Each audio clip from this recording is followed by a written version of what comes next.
ቶጪ ለመጠየቅ ታፍራለች ሚስት። በአብዛኛው እህቶቻችን አይን አፋር ናቸው። በኮድ የሚገባው ባል ከሌለ አስቸጋሪ ነው እኮ። ችሎት ላይ አላሁ አክበር ሶስት የቀወጠው ከእንደገና ዳኛዋ ራሷ ህሊናዋን አልሸጠችም ነበር ምናለች? አሁን እንዲፈታል። የቲም ከሳቀ ዳሃ ከሳቀ ዑለማ ከተከበረ የዚህን መልካም ነገር ከተሰራ ደሴት ተስፋ አላት። ወጣቶች ነበር ድረን ጨረስን አንድ ላጤ የለም አሉ። ላኢላሃ እስቲ እጃችሁን አውጣ ብላችሁ ከነ እግራችሁ ነው የምትወጡት።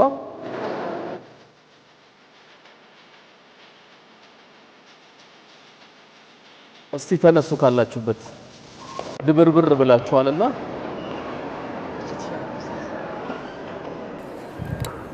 አንድ 2 ደቂቃ እጃችሁን አንቀሳቅሱ፣ ሰውነታችሁን አንቀሳቅሱ። እኔ ማወራው ስለ ገንዘብ ስለሆነ ስፖርት ይፈልጋል። መቀመጥ አይቻልም። ተማሪዎች ትንሽ ስሩ፣ ነቃ ነቃ አርጉ እግራችሁን።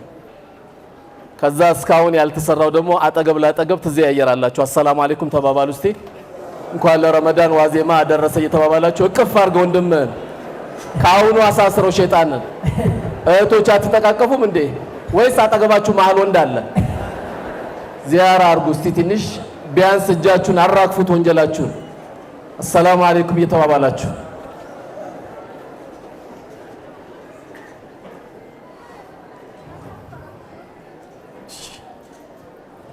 ወጀዛኩሙላሁ ኸይረን ጀዛኩሙላሁ ኸይረን። ቁጭ በሉ ኢንሻአላህ።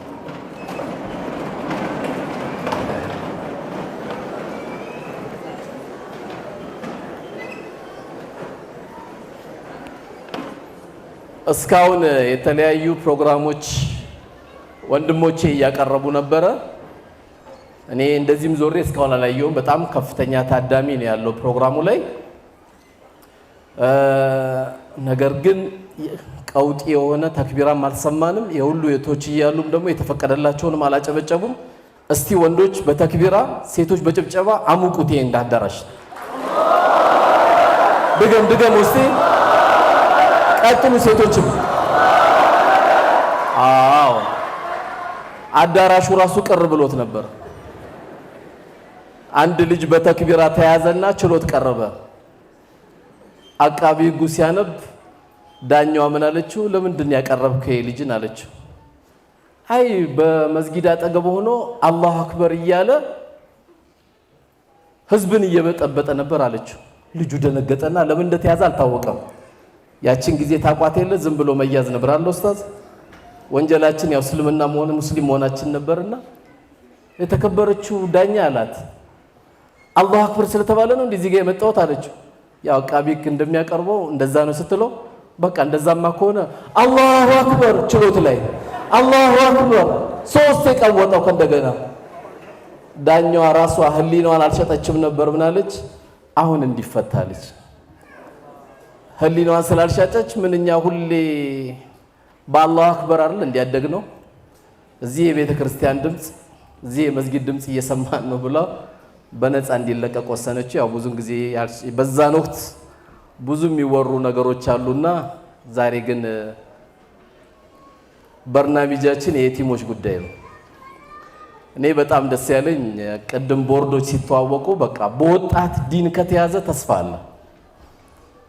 ይሄ ነው በቃ ዛሬ ወጣቱ 2 ሴት እያቀፈ እየሄደ የኛ የቲም ደግሞ እነዚህ ልጆች ደግሞ የቲም እያቀፉ ስናያቸው ደሴ ተስፋ አላት ማለት ነው።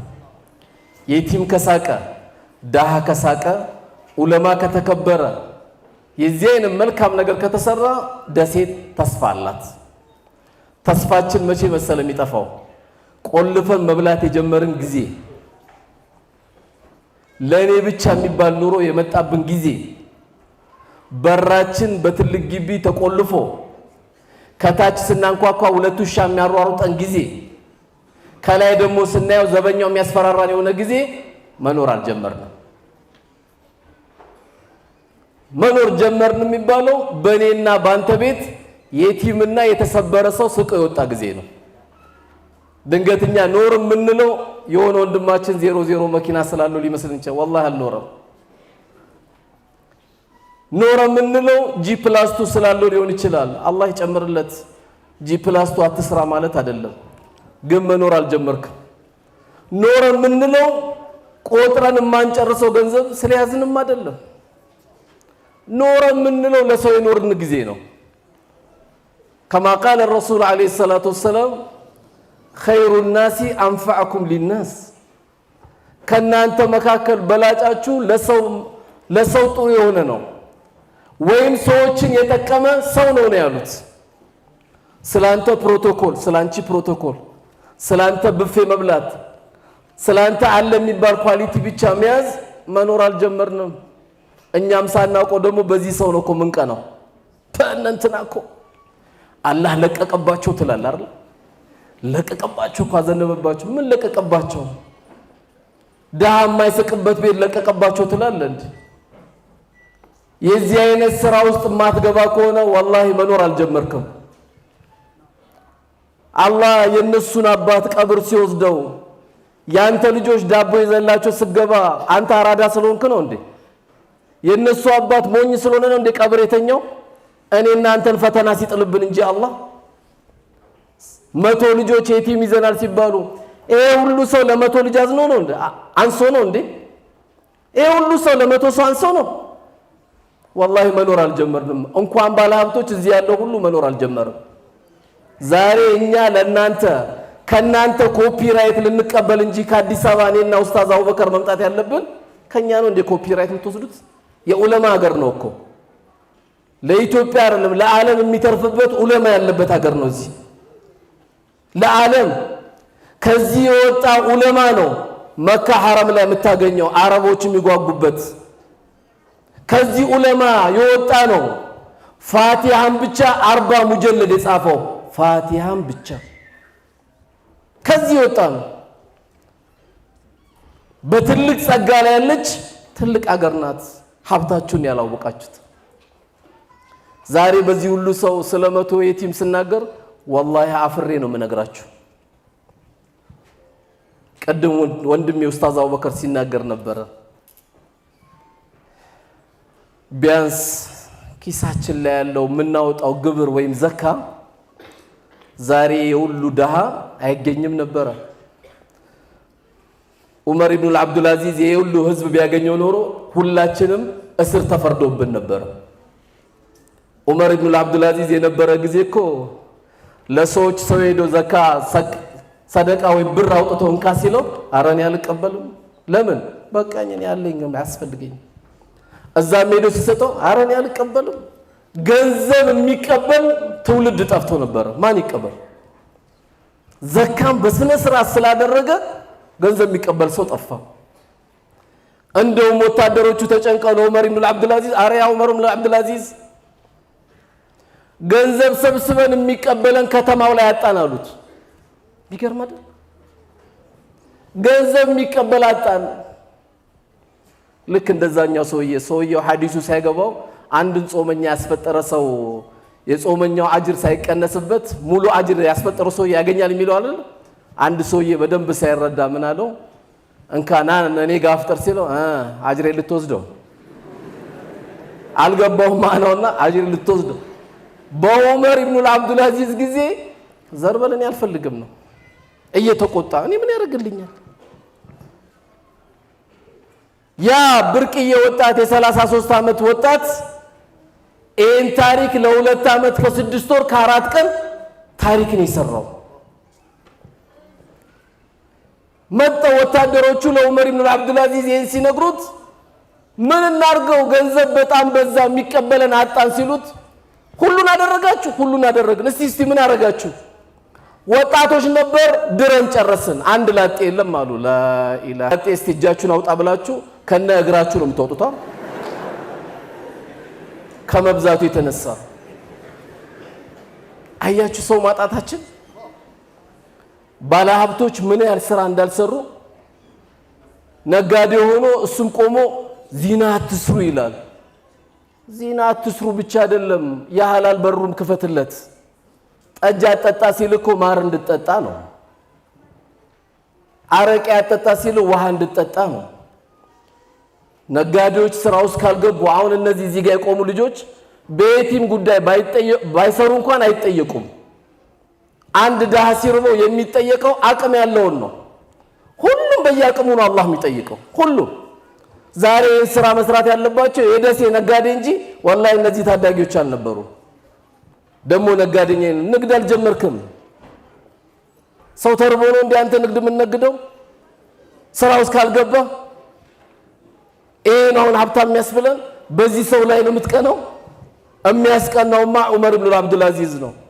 ወጣቶችን ሰበሰብን፣ ዳርን። የቲም የሚባል ሁሉ ቤት የሌለው የቲም ሁሉ ሰራን። አረጋውያን የምትባል አሮጊት ሁሉ ከድመን ጨረስን እና የሁሉ ገንዘብ ተረፈን። በሉ እንግዲህ አላቸው ዑመር ኢብኑ አብዱል አዚዝ። ሁለት ቦታ ላኩት ገንዘቡን አላቸው። አንደኛ በወቅቱ የነበረችው መስር ወይም ግብጽ ሚስኪን ሀገር ስለነበረች ግማሹን ብር ወደ ግብጽ ላኩ አላቸው። ግማሹን ብር ደግሞ እህል ግዙበትና ተራራ ላይ ቆሙና እህሉን በትኑትና በየመንገዱ የመጡ አዋፎች እየበሉ ይጨርሱት አላቸው። አዋፎች በፊት ግን የተሰራው ምን መሰላችሁ? አሁን ተረት ተረት ነው የሚመስለው። አንበሳና በግ አብረው ወክ ያደርጉ ነበረ። ለምን ይመስላችኋል? ሁለቱም በጀት አላቸው። አንበሳና በግ ወክ አብረው ያደርጉ ነበረ። አንበሳውም በጉን በደንብ ያገኛል፣ ትኩስ በግ ያገኛል። ፍየሎቹም የራሳቸው በጀት አላቸው። በግፍ መበላላት የለም። ቀድም የነገርኳችሁ አመት ስታልቅ አንድ ሽማግሌ አላቸው። እሳቸው የመዲናዋ ገጠር ላይ ነው ያሉት። እኚህ ሰውዬ እንዴት በላት? ምን ይገርማል። አሁን እኛ ሁሌ ናሽናል ጂኦግራፊ ሲበላት ነው አይደል የምናየው ሁሌ። እሳቸው ግን እንዴት በላት አሉ። ለምን ይመስላችኋል እንዴት በላት ያሉት? ዑመር ኢብኑ አብዱል አዚዝ እያለ እንዴት አንበሳ በግን ይበላል ብለው ነው እሳቸው ቅር ያላቸው በጀቱ ስለነበረ። ይሄንማ ታሪክ ማየት አለብኝ ብለው ከገጠር ተነስተው መዲና ከተማ ሲደርሱ ዑመር ኢብኑ አብዱል አዚዝ ሞተዋል።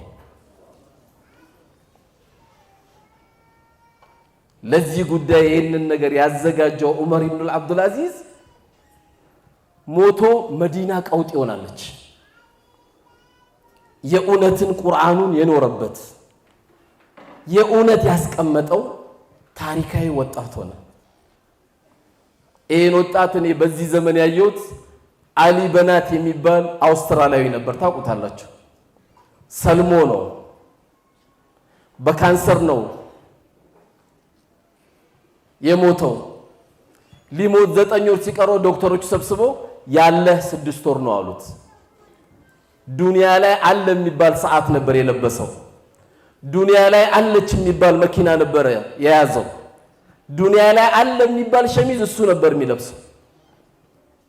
አፍሪካ ሀገር ማሊ ገብቶ የቲሞቹን ሁሉ ቤት ሰርቶላቸው ጉርጓዳ የሚያስፈልገው ሁሉ ያው ፈረንጆች ደግሞ 6 ወር ነው የቀረ ሊሞት ነው። እኛው እንጨነቃለን አይደል? እነሱ ጋር ጉዳያቸው አይደል?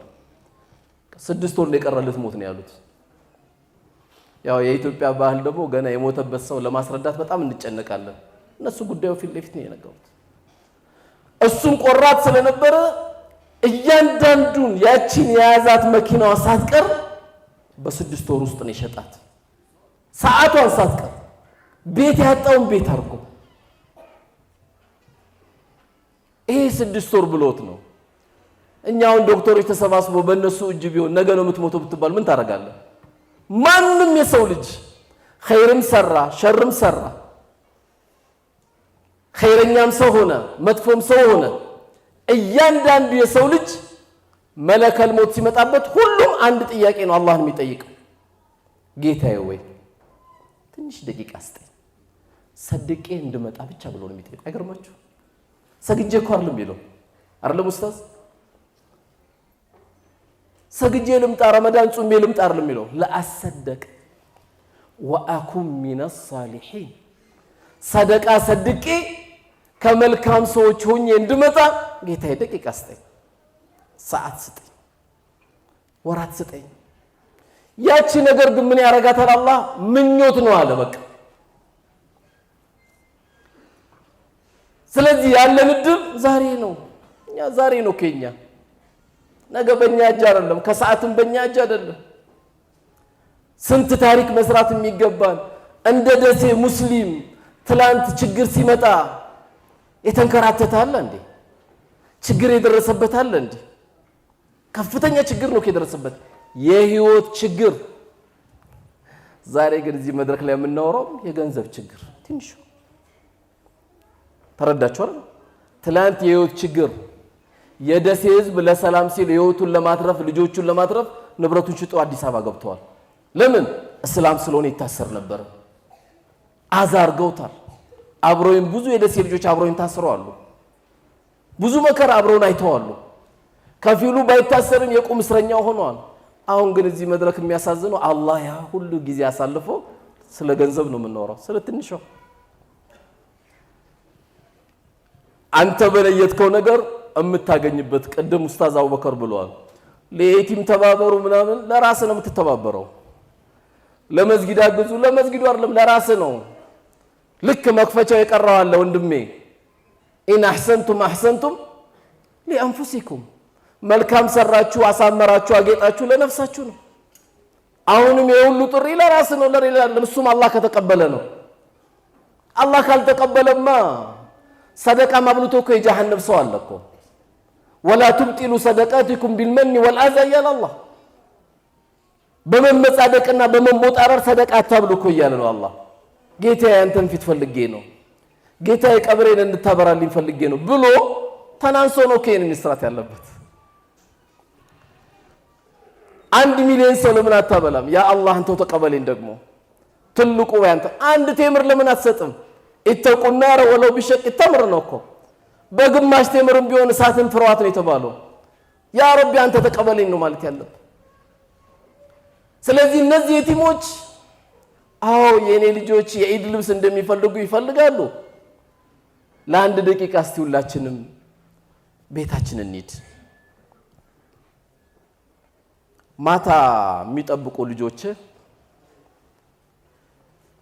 በባዶ እጅ ብትገባባቸው፣ አንታውን ደሴ ቀብር ውስጥ ነው ያለው። አስበው እስቲ ሳለው፣ ደሴ ቀብር ውስጥ ነው አንተ ያለው። ያቺ አንተን የቤት ወጪ ለመጠየቅ የምታፍር ሚስትህ ለማን ተነፍስ? ለአንተ እንኳን የቤት ወጪ ለመጠየቅ ታፍራለች ሚስትህ። በአብዛኛው እህቶቻችን አይናፋር ናቸው። በኮድ የሚገባው ባል ከሌለ አስቸጋሪ ነው እኮ። አንዳንዱ አሁንም በ20 ብር አስቦ ሽንኩርት በ20 ብር ግዢ ይላል። ምንም ዱንያ የት እንደሆነችም አያውቅም። ሽንኩርት 120 ብር ይግባ 100 ብር ይግባ አያውቅም። 20 ብር ሰጥቶ በቃ አብቃቅተሽ ሽንኩርት ግዢ ይላል። ይሄ ቂብላ የጠፋው ባል ማለት ነው። የቤት ወጪ ከመስጠት በፊት እኮ ሄደ ሱቅ መጠየቅ አለብህ። አስቤዛ ዋጋ ስንት መሆን አለብህ። ከየት አርጋ ታብቃቃው? እሷ በምንም ማብቃቃት አትችልም። አንተ ደግሞ ቀብር ተኝተህ ያቺ ባለቤትን ያት ተሸማቃ የቤት ወጪ የምትጠይቀ ባባ መጣ እያሉ ደግሞ ማታ ልክ ስታንኳኳ ያቺን ማንኳኳት የለመዱ ልጆችን እያቸው። አንተ ቀብር ነው ያለው፣ ማንኳኳቱ ሊቆም ነው። ዳቦ ይዞ መግባት ሊቆም ነው።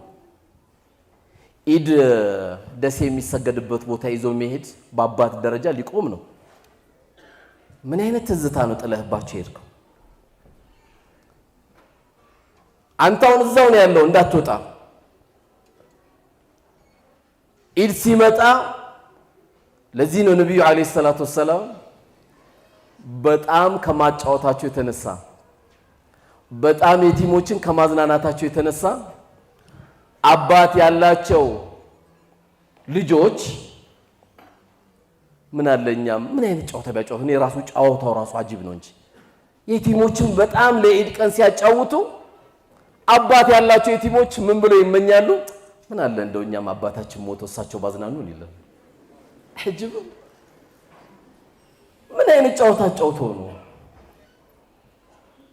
አሁን አንተ 5 የቲሞችን ይዘህ ዲሞን እንጫወት ብለህ ዘለል እያልክ ብታጫውታቸው ሰው ስላለመደ አሁን የመስጊድ ኢማማችን ከየቲም ጋር ቢጫወቱ ምንድነው የምትሉት? ወይ ኡስታዝ አመማቸው እንደው ሲያሳዝኑ በአላህ መቼ ነው የጀመራቸው? በአላህ ለምን ይመስላችኋል? አልተለመደማ። ሳናውቀው ዝም ብለን ራሳችን ቆልለናል። በቃ ተኮፍሰን ነው እኮ። አንተ ከየቲሞች ብትጫወት አሮጊቷን ሴትዮ ሄደ ብታዳምጥ ከፍ እንጂ ዝቅ አትልም። ወላሂ ሰው እኮ ገንዘብ ብቻ አይደለም አውጥተህ የምትሰጠው፣ ጆሮ ስትሰጠው ራሱ የሚደሰት ሰው አለ።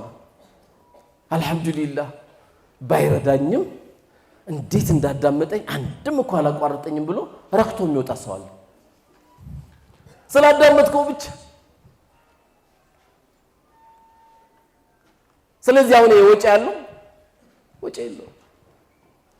አሽረፈል ኸልቅ የምድራችን ብርሃን የምድራችን ሞዴል ከየቲሙም ከአሮጊቱም ከተሰበረው ሰው ጋር እንዲህ የሚያሳልፉ ከሆነ እኛ በቃ የ6,000 ብር ጫማ ከለበስን ሰፈሩ ቀውጢ ነው። ዳገት ላይ የሚቆም መኪናም ከያዝን ሰፈሩ ቀውጢ ነው። ባጃጅ ገዝተን መንዳ ከጀመርን በቃ እንደኛ ማንም የለም። 2024 የገዛ ጊዜ መኪና የሰፈሩን ሰው ልገጭ ነው ማለት ነው። በዚህ ትንሽ ዱንያ መኖር እንጀምር። እየኖርን እንዳይመስልን መኖር ጀምር። ገንዘብ ብቻ አይደለም። አሰላሙ አለይኩም ብለህ ደውልላት። እንዴት ነሽ እህቴ? ልጆችሽ ደህና ናቸው? አብሽሪ። ምድር ላይ ቀሪው አላህ ብቻ ነው። በርቺ፣ በተርቢያ አሳድጊያቸው። አይዞሽ እህቴ በል። አልሐምዱሊላህ ደወለልኝ ትላለች። ዛሬ ሁሉም ቀብሮ ሽል ነው የሚለው። ሁሉም ወደ የሐጃው ቀብር ላይ እንኳን ቶሎ ነው እየሮጠ የሚወጣው። ምን ሆንክ? አይ ሐጃ አለብኝ ፒያሳ ደሴ ላይ ይላል። ለቀብሩ እንኳን ቆሞ ለወንድሙ ዱዓ ለማድረግ 5 ደቂቃ ተቸግሯል። اللهم ثبتهم بالقول الثابت ለማለት እሷን እንኳን ተቸግሯል። ለወንድሙ ለእህቷ ዱዓ ለማድረግ ይሄን አክል ተቸግሯል። ስለዚህ እኛም ትልቁን መልእክቴ ከራሴ ከነፍሴ ጀምሮ መኖርን ጀምር። ቀደም አቡበከር ብለዋል 3 ልጅ አለኝ፣ 4ኛ ልጅ ባሳድገው አንዴቲም ከኔ ጋር ቢሆን ምን ይጎልብኛል?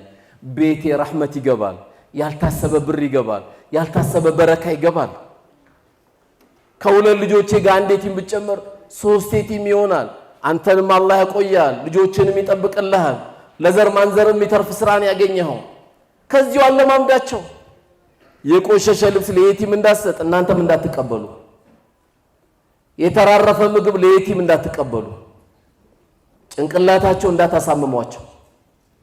ለየቲም ቆንጆ ቆንጆ ነው የሚሰጠው ከኔና ካንተ ልጅ የበለጠ። ለምን ወየስአሉነከ አኒል የታማ ቁል ኢስላሁም ለሁም ኸይር። ዛሬ ደሴ ላይ አንድ አባት ከሞተ ልጆቹን የቲም ካደረገ ዓለም ላይ ያለው ሰው ሁሉ አባት ነው። እንዳትረሳ። 7 ሰው መጥቶ ኑረል የቲም መጥቶ አስተዋወቀ ማለት እነሱ ብቻ ይመለከታል። ይሄ ሁሉ ሰው የነዚህ ልጆች አባት ነው። ከአራት ነገር ከዚህ ድርጅት ነው መቆም ያለብን። አንደኛ ማገዝ፣ ሁለተኛ ማመላከት፣ ሶስተኛ ዱዓ ማድረግ ለዚህ ድርጅት፣ አራተኛ ሸርህን መያዝ። አግዛሃል ማለት ነው። ሸርህን ከያዝ አግዛሃል። ከሶስቱ ካልሆንክ ሸርህን እንኳን ከተቆጠብክ ቀላል ነገር አይደለም። ሶስቱን ግን ከተገበርን ነገ ይቀጥላል። ዛሬ ከሰዓት ማን ይሄድ ይሆን? አላሁ አለም። ሰዎች እየተሳፈሩ ጀናዛቸው እየመጣ ነው። የኛ ምን ይሁን? አላሁ አለም። በየደቂቃው በየሰዓቱ የምንሰማቸው ነገሮች ከሰኞ የማክሰኞ ዜና እያሳቀቀን ነው ሁላችንም ያለ ነው። የዚህ አይነት ተቋም የምታጠናክረው የምትከፍተው አብሽሩ የምትለው ለራሱ ዋስትና ነው። አይቆጨኝም። አልሐምዱሊላህ ልጆቼ እኔ አላህ እንኳን ቢወስደኝ የሚደመጡበት ቦታ አላቸው ብለህ ቤትን ጠብቀን ይሄድከው። ይህንን ቤት ነው ሁላችንም መጠበቅ ያለብን ማጠናከር ያለብን። ስለዚህ ሁላችንም ገንዘብ ብቻ እዚህ ውስጥ ያላችሁት አይደለም እንፈልገው። ኢንሻአላህ ከነዚህ ወንድሞች ጎን ለመቆም እንደውም አንዳንዴ ሻይ ትንሽ ኬክ ነገር ሰርታችሁ አምባሻ ነገር ሰርታችሁ እንዲህ ሲሰሩ በርቱ በሏቸው። እኛውን ያለመድነው ነገር ቴንኪው በደንብ ማስለመድ አለብን። በትንሹ ነገር ቴንኪው። አንወጋጋ፣ አንሰባበር። ዱንያ እያለቀች ነው። እሷም ታልቃለች፣ አንተም ታልቃለህ። ከቀብራችን በላይ ነበረ ሞተ መባል የለብንም። ነበሩ ታሪክ ሰርቶ ሞቱ መባል አለብን። ዛሬ አባ ጅፋር ሲባል ለምንድነው ስማቸው የሚነሳው? ታሪክ ስላስቀመጡ ነው። ደሴ ላይ መስጊድ የሰሩ ሰዎች ለምንድነው ስማቸው የሚነሳው? ታሪክ ስላስቀመጡ ነው። እነዚህ ወጣቶችም ኑረል የቲም ብሎ ከፈቱ፣ ታሪክ አስቀምጠዋል። እኛም ደግሞ አድናቂ መሆን የለብንም። ማን ጀሃነም ይፈልጋል? ሁላችንም እንከጅለው ሀገር አለ። አላህ የዛ ባለቤት አላህ ያርገን። ያን ለማግኘት ዛሬ ሁላችን መበርታት አለብን። እስቲ ስንቶቻችን ነን ከዚህ ቤት ጎን ለመቆም ዝግጁ ሆን? እስቲ እጆቻችሁን አውጡ። ቅረጻው እስቲ ያ ረቢ፣ አንተም ቅረጻው፣ አንተም ቅረጻው፣ ሁለታችሁም ቅረጻው። ሴቶች አጠገባችሁ እጃቸውን ያላወጡ እያያችሁ ወይ እጅ የላቸውም ወይ ጉዳዩ አልገባቸውም። ከኑረል የቲም ጎን ኢንሻአላህ ቆማለሁ። አቃጥሎ የሸይጣን በደንብ አውጡ። አብሽር፣ አቃጥለው እንዳታወርደው። በደንብ ቅረጸው። እያንዳንዱ ከነመልኩ በደንብ ቅረጸው ጌታዬ። ስለዚህ ኑረል የቲም በቃ ስጋቱ አልቋል ዛሬ አይደለም? ኢንሻአላህ አብቅቷል ዛሬ። ለኑረል የቲም ሞራል ስጧቸው፣ ደስ እንዲላቸው ወንድሞቻችን። አላሁ አክበር፣ አላሁ አክበር፣ አላሁ አክበር።